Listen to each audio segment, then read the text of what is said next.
করবো হচ্ছে উৎপত্তি। তো উৎপত্তির দিকে যখন আমরা যাচ্ছি, উৎপত্তির মধ্যে আমাদের প্রথম তথ্যই হবে যে পৃথিবীতে বাংলা তো অবশ্যই বাংলাদেশের জন্য, বাংলা ভাষার জন্য পৃথিবীতে ভাষা বংশ যেটা আছে সেটার নাম ইন্দো ইউরোপীয়। সেটা আমরা জানবো। সেটা সম্পর্কে আমাদের ডিটেইলস জানতে হবে। তার আগে যেটা আমাদের জানতে হবে যে পৃথিবীতে ভাষা বংশ রয়েছে টোটাল 12 টা। ভাষা বংশ অর্থাৎ ভাষার ফ্যামিলি। ঠিক আছে? তো ভাষা বংশ রয়েছে। কেউ কোনো জায়গায় কোনো কিছু যদি বুঝতে না পারে সাথে, সাথে জিজ্ঞেস করতে পারো। হুম? জিজ্ঞেস করবেন অবশ্যই। তো এই ভাষা বংশ 12 টা সম্পর্কে আমাদের সবটার নাম জানতে হবে না। কিছু, কিছু নাম আছে এত কঠিন সেগুলো উচ্চারণ করতেই আপনার দাঁত ভেঙে যাবে। তো অত ওইদিকে আমাদের যাওয়ার দরকার নাই। মোটামুটি এই 12 টার মধ্যে যেগুলা মোটামুটি উচ্চারণে একটু সহজ আছে আর আমাদের এই এশিয়া মহাদেশের সাপেক্ষে যেগুলো একটু গুরুত্বপূর্ণ আছে সেই কয়েকটার নাম আমরা জানবো জাস্ট। কিন্তু জানতে হবে পৃথিবীতে ভাষা বংশ 12 টা। এটার অ্যান্সার যেন আমার সঠিক থাকে। তার মধ্যে সবার আগে জানবো হচ্ছে ইন্দো ইউরোপীয় এই নামটা। কারণ হচ্ছে আমরা এই ভাষা বংশের লোকজন। ইন্দো ইউরোপীয় থেকেই আসছে হলো বাংলা ভাষা। তো একটা নাম জানলাম। আমরা 12 টা নামই লিখবো না। কয়েকটা নাম লিখবো যেগুলো আমরা যেন বুঝতে পারি যে এটা একটা ভাষা বংশ। চীনা তিব্বতীয়, এরপরে আছে অস্ট্রো এশীয়, অস্ট্রো এশীয়, তারপরে সেমীয়, হেমীয়। এগুলো কিন্তু সবটাই পরীক্ষায় আসবে এমন না। এটার মানে ইন্টারেস্ট থেকে এগুলো আমাদের জানা। তারপরে হলো দ্রাবিড়ীয়, তারপরে আফ্রিকীয়।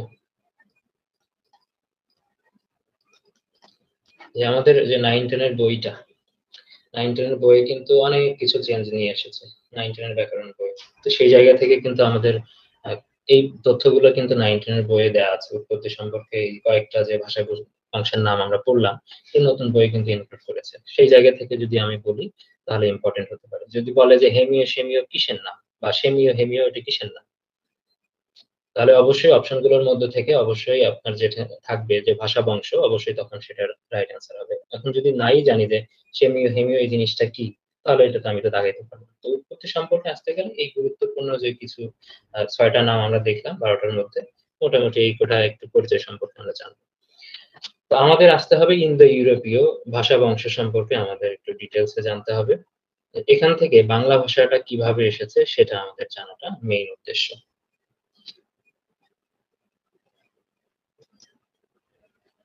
আমরা এখন ইন্দো ইউরোপীয়টা লিখবো আমরা।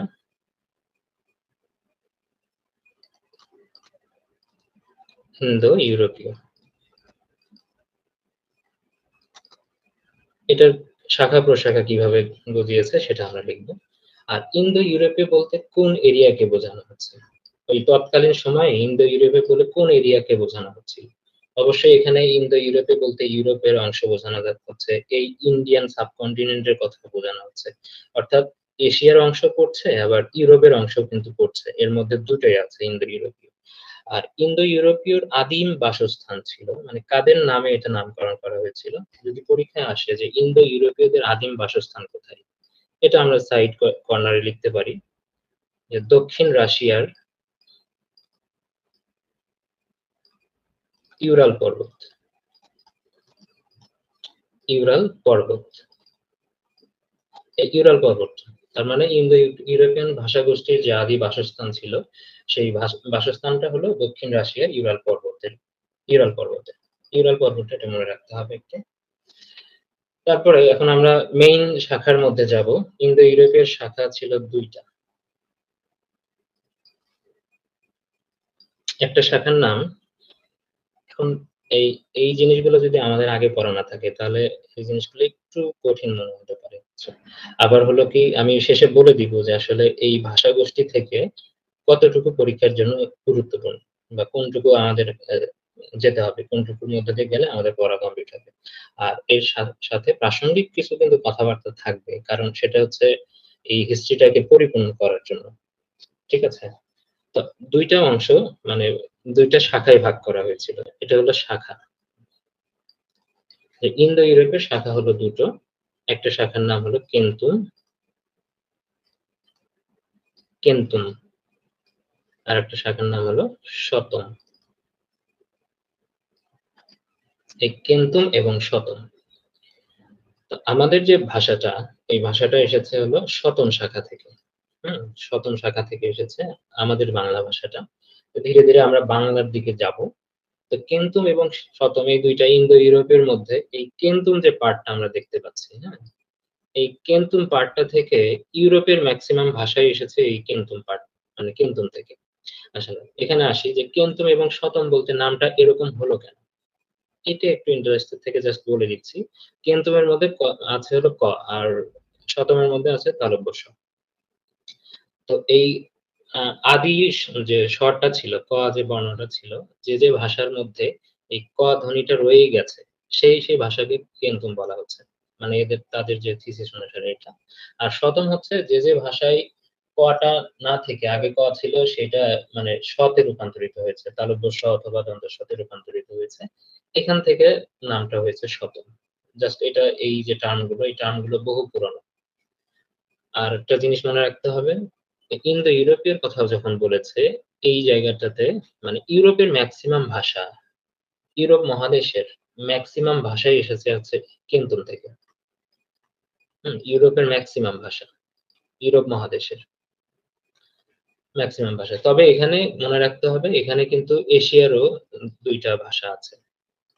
তবে ইউরোপের হলো মেক্সিমাম, এটা মনে রাখতে হবে আমাকে। যে মেক্সিমাম ভাষাগুলো, ইউরোপের মেক্সিমাম ভাষাগুলো আসলে কেন্তুম থেকে এসেছে। এইটুকু কেন্তুম থেকে মোটামুটি এতটুকু জানলে যথেষ্ট। এরপরে আমাদের যেহেতু শতমটা আমাদের নিজস্ব, এখান থেকে জানতে হবে যে শতমটা হলো, আমরা যেহেতু বাংলা ভাষা এসেছে শতম থেকে, আবার এই এরিয়াতে যারা বসবাস করতো তাদেরকে আর্য বলা হতো। হুম? এই এরিয়াতে যারা বসবাস করতো। এইজন্য এখানে দেখেন এই যে ইউরোপের কথা বলেছে, আবার যদি স্পেসিফিক ভাবে বলি তাহলে এটা হয় পশ্চিম ইউরোপ। হুম? পশ্চিম ইউরোপ। আর শতমটার ক্ষেত্রে যদি বলি তাহলে হবে এটাতে পূর্ব ইউরোপ প্লাস আর্যদের ভাষাটা। পূর্ব ইউরোপ প্লাস আর্যদের ভাষা। সেটা হলো শতম। এখন এই গতবার একটা প্রশ্ন এসেছিল ৪৩ বিসিএস এ যে নিচের কোনটি কেন্তুমের এশীয় শাখা, মানে এশীয় উপাদান আরকি, হ্যাঁ? মানে কেন্তুম থেকে এসেছিল। এখন এই শাখা, ইন্দো ইউরোপের শাখা হলো ২ টা। একটা হলো কেন্তুম এবং শতম। এগুলো হচ্ছে মেইন শাখা। আবার এই ইন্দো ইউরোপের মধ্যে আমরা যখন একটা ক্লাসিফিকেশন পড়ি কোনো কিছু, মেইন জিনিসের আমরা যখন শ্রেণী পড়ি, শ্রেণীর সাবডিভিশন যদি আমরা চিন্তা করি সেটা হয় উপশ্রেণী। তো যখন পরীক্ষায় বলবে যে ইন্দো ইউরোপের শাখা কয়টা, তখন ডেফিনিটলি হবে ২ টা। ঠিক আছে? আর যদি বলে যে ইন্দো ইউরোপীয়র উপশ্রেণী কয়টা? আমি কি বললাম? উপশ্রেণীর কথা বলছি। যখন উপশ্রেণীর কথা বলবে, উপশ্রেণী আছে হলো ১০ টা। উপশ্রেণী আছে কয়টা? ১০ টা উপশ্রেণী আছে। এখন এই ১০ টার মধ্যে ৬ টা পড়ে হচ্ছে এই কেন্তুমের মধ্যে। আর ৪ টা পড়ে হলো এই শতমের মধ্যে। এইটা। এটা ইন্টারেস্ট থেকেই জানাচ্ছি যে সবকিছু যে মাথায় এভাবে নিতে হবে যে কঠিন করে পড়াচ্ছি, ব্যাপারটা এরকম না। জাস্ট ইন্টারেস্ট থেকে এটা মনে রাখতে হবে। পরে কতটুকু মনে রাখতে হবে সেটা আমি বলে দেব। তো এই যে ৬ টার কথা বলা হলো, এই ৬ টার আসলে নাম কি? এটা আমি এই পার্টটা আগে শেষ করি। যেমন গ্রিক, এগুলো আমরা নাম শুনলেই বুঝতে পারছি যে ইউরোপের ভাষাগুলো। তারপরে ইতালিক, দেন আছে কেল্টিক। ওগুলো কিন্তু শুনতে মজাই লাগে। এই যে এইগুলা কেল্টিক, এগুলো একটা ডিফারেন্ট নাম। তারপরে জার্মানিক, জার্মান দেশের বোঝা যাচ্ছে। তারপরে জানতে হবে হিত্তিক আর হলো তুখরিক। হিত্তিক এবং তুখরিক। এই যে নিচে যে ২ টা লিখলাম হিত্তিক, তুখরিক, এই ২ টা হলো এশীয়। এই এশীয় পার্ট এটাই কিন্তু 43rd বিসিএস এ এসেছিল। ঠিক আছে? যে কেন্তুমের মধ্যে কোনটা হচ্ছে এশীয় অংশ, এশীয় অংশের মধ্যে পড়ে। আর তার মানে এই সবগুলো কিন্তু আমরা দেখতে পাচ্ছি যে গ্রিক, ইতালিক, কেল্টিক, জার্মানিক এগুলো নাম শুনেই কিন্তু মনে হচ্ছে যে এগুলো কি ইউরোপের পার্টের মধ্যে পড়ে। আর হিত্তিক এবং তুর্কিক পার্টটা এটা পড়ে হচ্ছে এশিয়ার পার্টের মধ্যে পড়ে। এই ৬ টা নামটা যদি একবার গো থ্রু করি হয়তোবা এমনি আমাদের মনে থাকবে। তো এটা গেল। আর এই ৪ টার মধ্যে কি, কি আছে? ৪ টার যে পার্ট আমাদের মেইন টার্গেট হলো ১৭ টা দিয়ে সামনে আগানো। আর্মেনীয় একটা আছে, তারপরে আছে আলবেনীয়।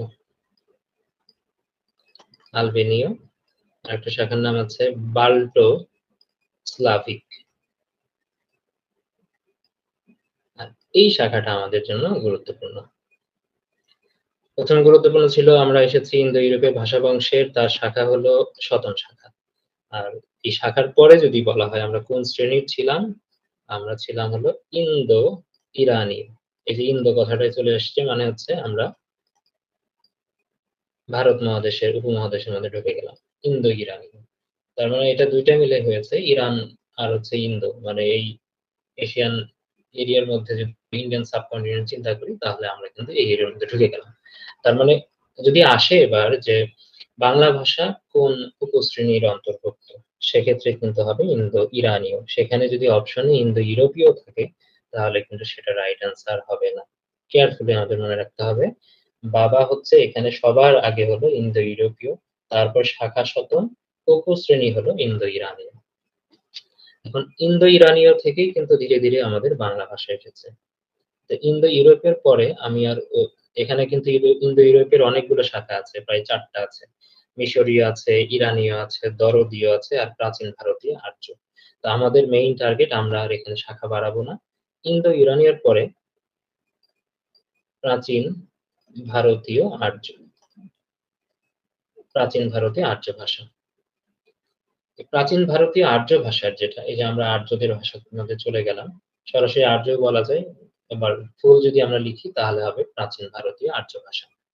এখন এই প্রাচীন ভারতীয় আর্য ভাষার ২ টা রূপ ছিল। মোটামুটি এখান থেকে আমাদের পরিচিত মনে হবে সবকিছু। প্রাচীন ভারতীয় আর্য ভাষার ছিল ২ ধরনের রূপ। একটা হলো সাধারণ মানুষের মুখের ভাষা ছিল। আরেকটা ছিল লিখিত ভাষা। মুখের ভাষা যদি আমরা বলি তার মানে হচ্ছে এটাকে বলব কথ্য রূপ। একটা ছিল কথ্য রূপ আরেকটা ছিল হলো লিখিত বা সাহিত্যিক রূপ।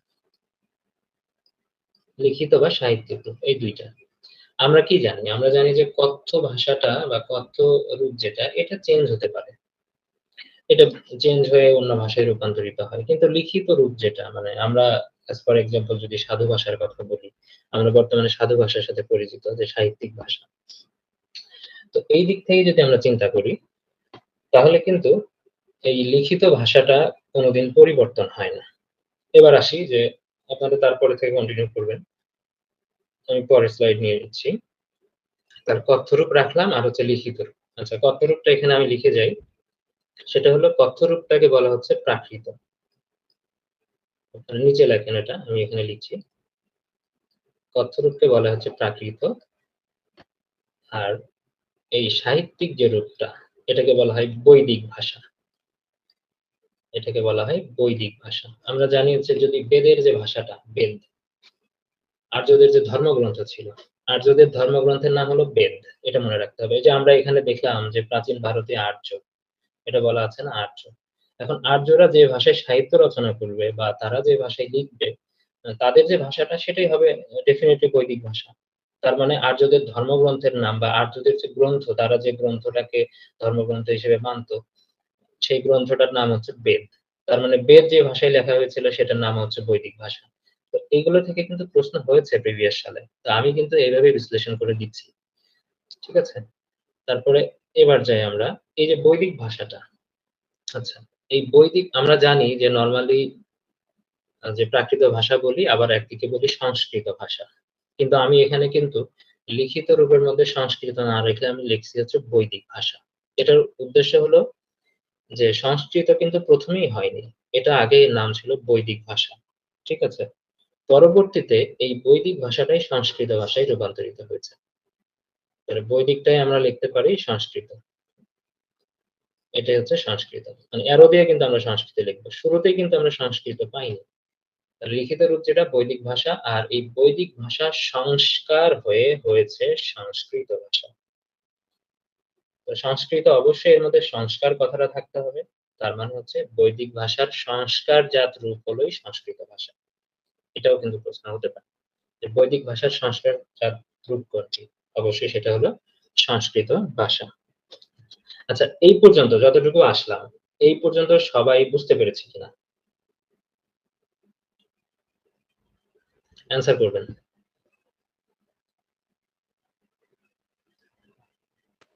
জি স্যার, বুঝছি। কারো কোনো সমস্যা আছে কিনা এই পর্যন্ত আসতে? ঠিক আছে তো? জি।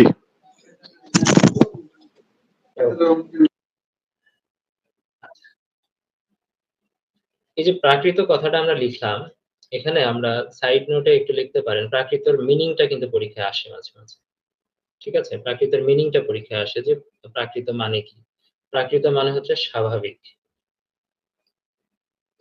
প্রাকৃতের মিনিং হলো স্বাভাবিক ভাষা। আমাদের মানুষের মুখের ভাষা যেটা, সেটা অবশ্যই আমরা ন্যাচারাল ভাষা হিসেবে আমরা ট্রিট করব। যেহেতু এটা আমাদের ন্যাচারাল ভাষা, তার মানে এটাকে বাংলায় যদি আমরা চিন্তা করি, তাহলে এটা স্বাভাবিক ভাষার মধ্যে পড়বে। ওকে। এরপরে যেহেতু আমাদের লিখিত রূপ নিয়ে আর কোনো কথা নাই, সংস্কৃত নিয়ে আমাদের আর কোনো কথা হবে না। এখানে আমরা লিখেছিলাম প্রাকৃত, প্রাকৃত ভাষা। এই প্রাকৃত আবার বিভিন্ন অঞ্চলে বিভিন্ন নামে পরিচিত। ভারতবর্ষের বিভিন্ন রাষ্ট্র যেরকম আমরা জানি, মহারাষ্ট্র জানি, আগের দিনের গৌড় জানি আমরা, গৌড়, বঙ্গ, এই নাম বঙ্গ যদি আমাদের এরিয়াতে আছে। গৌড়ের কিছু এরিয়া আমাদের বাংলাদেশের মধ্যে পড়ে, ইন্ডিয়ার মধ্যেও পড়ে। তো গৌড়, তারপর মগধ, এই যে রাজ্যগুলো ছিল, এগুলো কিন্তু প্রাচীনকালের রাজ্য ছিল। এই রাজ্য ভেদে আবার কি হতো? এই প্রাকৃত অংশ, প্রাকৃত ভাষাটা বিভিন্ন রাজ্যের নাম অনুসারে বিভিন্ন রকম নাম হতো। তো ২ জন যে ভাষাবিদ রয়েছে, আমাদের জন্য যে ভাষাবিদ, আমরা যাকে ফলো করি সেটা হচ্ছে ডক্টর মোহাম্মদ শহীদুল্লাহ। আর ইন্ডিয়ানরা যারা ফলো করে, যাকে ফলো করে তার নাম হচ্ছে সুনীতি কুমার চট্টোপাধ্যায়, ডক্টর সুনীতি কুমার চট্টোপাধ্যায়। তো তারা কিন্তু ২ ধরনের প্রাকৃতের কথা বলেছে। তো আমরা ওই আরো যে প্রাকৃত নাম আছে সেগুলো আমাদের জানার কোনো প্রয়োজন নেই। আমরা ২ ধরনের প্রাকৃতের নাম জানবো। সেটা হলো একটা হলো গৌড়ীয় প্রাকৃত, এটা গৌড়ের যে এরিয়াটা গৌড়ীয় প্রাকৃত। আরেকটা নাম জানবো সেটা হলো মাগধী প্রাকৃত। এই গৌড়ীয় প্রাকৃত মানে বাংলা ভাষায় এসেছে গৌড়ীয় প্রাকৃত থেকে। ঠিক আছে? এই কথাটা বলেছে ডক্টর মোহাম্মদ শহীদুল্লাহ। ডক্টর মোহাম্মদ শহীদুল্লাহ বলেছে। কত শতাব্দীতে বলেছেন ইনি? ৭ম শতকে। এটা পরীক্ষায় আসে। ৭ম শতক। আর এই বাংলা ভাষায় এসেছে মাগধী প্রাকৃত থেকে। এটা বলেছে কে? ডক্টর সুনীতি কুমার চট্টোপাধ্যায়। তো উনি বলেছে, আর এটা বলেছে কত শতকে এসেছে? ১০ম শতকে। উনি ১০ম শতকের কথা বলেছেন। তো এই গৌড়ীয় প্রাকৃত বা মাগধী প্রাকৃত আমরা যেটাই বলি না কেন, আসলে এটা কি আসলে প্রাকৃতেরই কিন্তু ২ টা ভাগ। কিন্তু মেইন জিনিস কি? এখানে মেইন জিনিস হলো প্রাকৃত। এখন প্রাকৃত মানে গৌড়ীয় বা মাগধী প্রাকৃত ২ টা চেঞ্জ হয়েছে। চেঞ্জ হয়ে মানে এটা বিকৃত হয়েছে কিছুটা। কিছুটা বিকৃত হয়ে যে রূপ ধারণ করেছে আমরা সেটার নাম জানি। সেটাকে বলা হয় অপভ্রংশ। এটা আমাদের আইডিয়া আছে মোটামুটি। তার মানে প্রাকৃতের পরের ধাপটাই হলো অপভ্রংশ। আর অপভ্রংশ যেহেতু বিকৃত হয়ে এসেছে, তো কখনো যদি থাকে যে অপভ্রংশ শব্দের অর্থ কি? তখন বলতে হবে বিকৃত। বাস।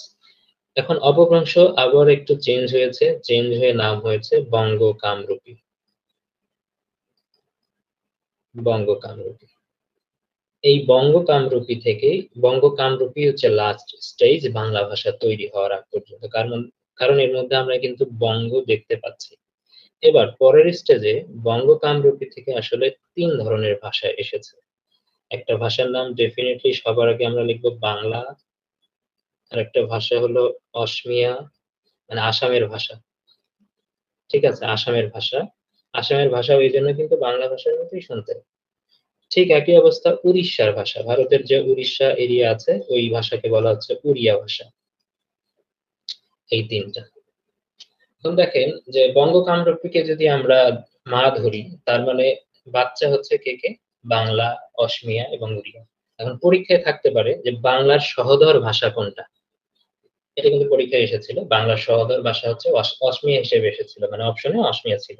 এখন সেখানে যদি উড়িয়াও থাকে, উড়িয়াও কিন্তু ডেফিনিটলি অ্যান্সার হবে। কারণ এরা সবই এসেছে হচ্ছে বঙ্গ-কামরূপী ভাষা থেকে। তার মানে এখন যদি পরীক্ষায় আসে যে উৎপত্তিগত দিক থেকে বাংলা ভাষার সাথে কোন, কোন ভাষার মিল রয়েছে, তাহলে আমরা ডেফিনিটলি বলতে পারি অসমীয়া ভাষা এবং ওড়িয়া ভাষার মিল রয়েছে।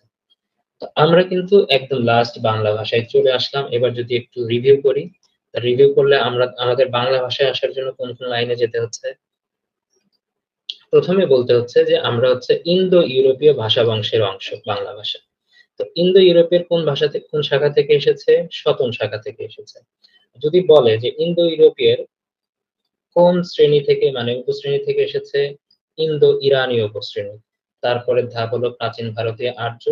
প্রাচীন ভারতীয় আর্যের পরে আমাদের যেতে হবে প্রাকৃত অংশের মধ্যে। কারণ আমরা তো এই যেহেতু সংস্কৃত ভাষা এটা হচ্ছে লিখিত ভাষা, এটা তো চেঞ্জ হবে না। সংস্কৃত পর্যন্তই থেমে গেছে। ওটা ওই পর্যন্তই ক্লোজ।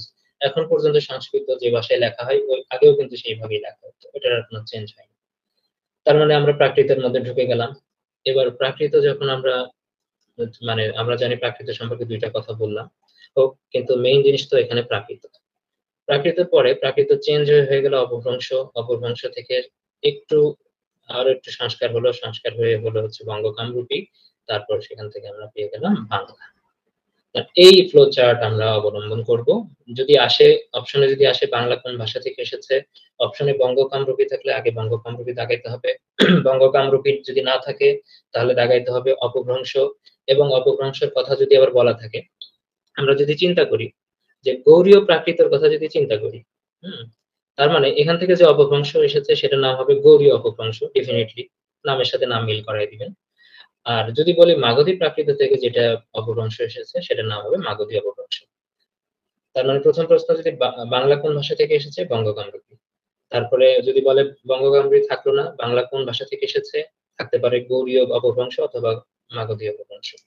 তো গৌড়ীয় অপভ্রংশটাকে আমরা সবসময় রাইট হিসেবে ধরবো। কারণ হচ্ছে যেহেতু এই উপমহাদেশের মধ্যে ডক্টর মোহাম্মদ শহীদুল্লাহ একজন প্রখ্যাত ভাষা মানে বৈয়াকরণবিদ এবং ভাষাবিদও ছিলেন। এবং আমাদের বাংলাদেশের যেহেতু মানুষ ছিলেন উনি, বাংলাদেশের প্রেক্ষাপটে উনি সবচেয়ে বেশি গুরুত্বপূর্ণ। তারপরে অপভ্রংশ, বঙ্গ-কামরূপী কোনটাই থাকলো না, তখন হবে প্রাকৃত। ঠিক আছে? তার প্রশ্নের সিকোয়েন্সটা কি আমি বুঝাইতে পেরেছি? যে এখান থেকে কি, কি ভাবে প্রশ্ন হতে পারে?